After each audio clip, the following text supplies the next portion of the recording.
Salut à tous et bienvenue pour ce nouveau rendez-vous sur la Croisette. Aujourd'hui, un film en prise avec l'actualité. Atlantique nous emmène à Dakar, où des hommes prennent la mer en direction de l'Europe dans l'espoir d'une vie meilleure. Le film est signé Mati Diop. À 36 ans, la réalisatrice franco-sénégalaise signe là son premier long métrage et est déjà en lice pour une Palme d'Or. Rencontre.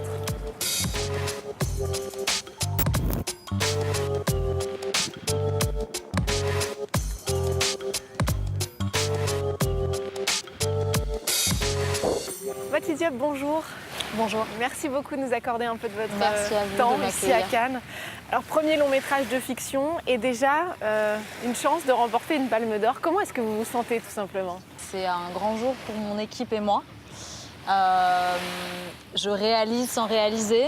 J'essaie d'en profiter, de me rendre compte et en même temps, c'est un peu plus grand que moi et du coup, je réalise par strates.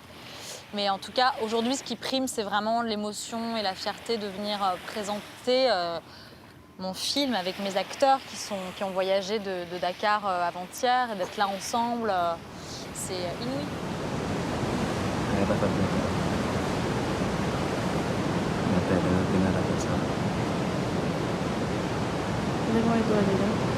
Betul. Karena kena rapat lah. Orang jatuh pagi pada kisah. Allah berdalanya. Yang kita berada. Mana aku malah bicara. Saya Wanatoy. Meraton. Alors Atlantique raconte l'histoire de migration, mais vue par les femmes. Leurs hommes quittent Dakar dans l'espoir d'une vie meilleure, sans doute vers l'Europe, vers l'Espagne même. Pourquoi est-ce que vous avez choisi de raconter ce point de vue féminin? C'est parti du mien, de ce que j'ai ressenti au moment où, en 2008, j'ai passé du temps à Dakar et où je suis arrivée en pleine vague massive de départ en Europe par les pirogues.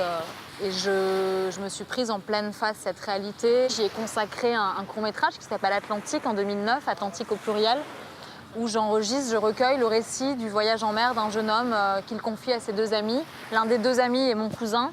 Et c'est à travers les amis de mon cousin en fait, que j'ai été un témoin proche en fait, de cette période-là, qui m'a beaucoup marquée. Parce que moi, au moment où très librement j'effectuais un mouvement de l'Europe vers Dakar, à la rencontre de mes origines, eh bien, j'ai rencontré une jeunesse qui, elle, faisait le chemin inverse par une autre voie. Et je pense que cette collision est centrale dans mon travail. Cette question de l'exil, et c'est aussi un miroir entre l'Afrique et l'Occident. Et comme je suis métisse, je pense que c'est un canal central de mes préoccupations. Ces questions de la crise migratoire, évidemment, cristallisent beaucoup de tensions politiques. On voit la montée des extrêmes un peu partout en Europe, de l'extrême droite. Pourquoi est-ce que vous pensez que c'est important de se saisir de ces questions? Et est-ce que vous pensez que le cinéma peut faire un peu changer les choses? On est en pleine crise migratoire et en montée des extrêmes droites, comme vous dites. Moi, quand j'ai commencé à réfléchir à ce film, c'était il y a 10 ans et on n'en était pas encore là. Ce qui était criant, c'était en effet le phénomène, en tout cas au Sénégal, de l'immigration clandestine, cette masse, ces départs massifs. C'était quelque chose de déjà très impressionnant. Et en effet, à mon endroit, en tant que personne et cinéaste, j'ai senti que c'était important qu'un film soit dédié à cela. Et j'étais épouvantée à l'époque par la manière dont les médias de masse relayaient ce sujet. Il n'était évidemment plus question de personnes, d'individus, mais de chiffres, de statistiques. Et c'était déjà comme ça il y a 10 ans concernant l'immigration clandestine au Sénégal. J'ai voulu redonner la parole aux acteurs des faits. Leur vie, leur réalité leur appartient. Mais elle est trop souvent abîmée et trahie par la manière dont d'autres personnes, d'ailleurs, se permettent de raconter leur réalité. bu nekkee waxu jinne Maymuna nga may woowee. non dara lan la. waatal yow lan la. waatal li ma lay wax ni doo ko wax kenn. billaahi aada wax ma lan la yaa ngi may tiital. Souleymane bu ñu fi. Au cœur du film, des femmes fortes qui prennent le contrôle de leur vie. Vous êtes une des 4 femmes en compétition ici à Cannes. 4, c'est trop peu, évidemment, sur 21 réalisateurs. On est à l'ère de MeToo, de la libération de la parole. Est-ce que vous trouvez que les choses changent pour les femmes dans le cinéma ?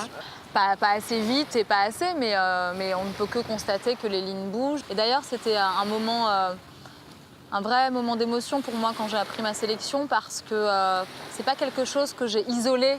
Cet accomplissement, cette victoire, elle est autant personnelle que collective, dans la mesure où je dois cette sélection et cette place au travail que je fournis depuis des années à bâtir ce film, que je suis très fière de venir montrer en sélection officielle.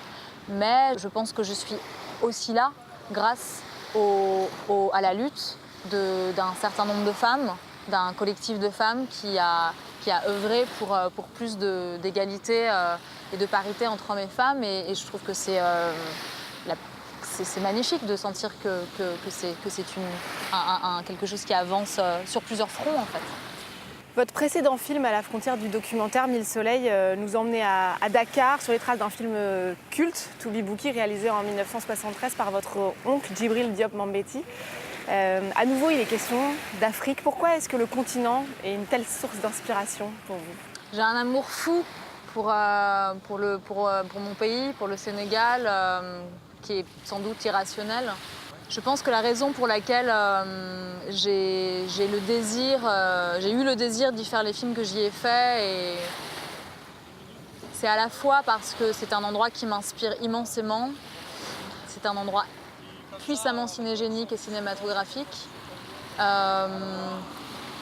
Je sentais que j'avais des choses... En fait, j'ai le sentiment que mon oncle a laissé un grand chantier parce qu'il représentait un peu l'âge d'or du cinéma sénégalais. Là, aujourd'hui, on le voit ici à Cannes, le cinéma africain a très peu de place. Est-ce que vous avez aussi cette volonté de faire changer la représentation de l'Afrique, la représentation des Africains ? Absolument. Après, c'est pas... Oui, absolument. Après, ça fait pas partie des démarches premières. Je pense que ça fait partie des démarches de fond inconscientes. Le premier moteur, c'est un désir de cinéma, de raconter très précisément telle histoire. Après, ça participe aussi à un désir charnel, dans le sens où Dakar est une ville que je trouve magnétique, magnifique, très cinématographique. Et je dirais que les raisons politiques, c'est-à-dire de faire un film qui ressemble à ce qui, moi, m'a manqué dans la construction de mon parcours de jeune cinéaste. Enfin, je veux dire, quand j'ai commencé, je crois que je fais aussi les films que j'ai envie de voir aujourd'hui au cinéma, qui m'ont manqué.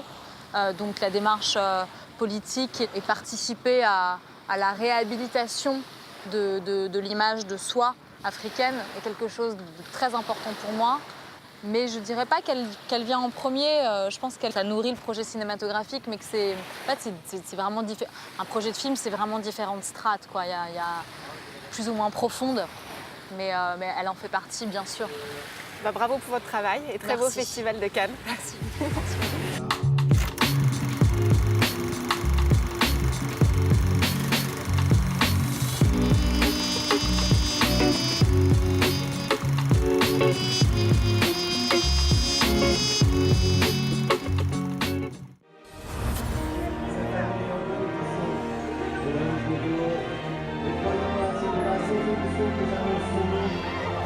Foulez le tapis rouge du Festival de Cannes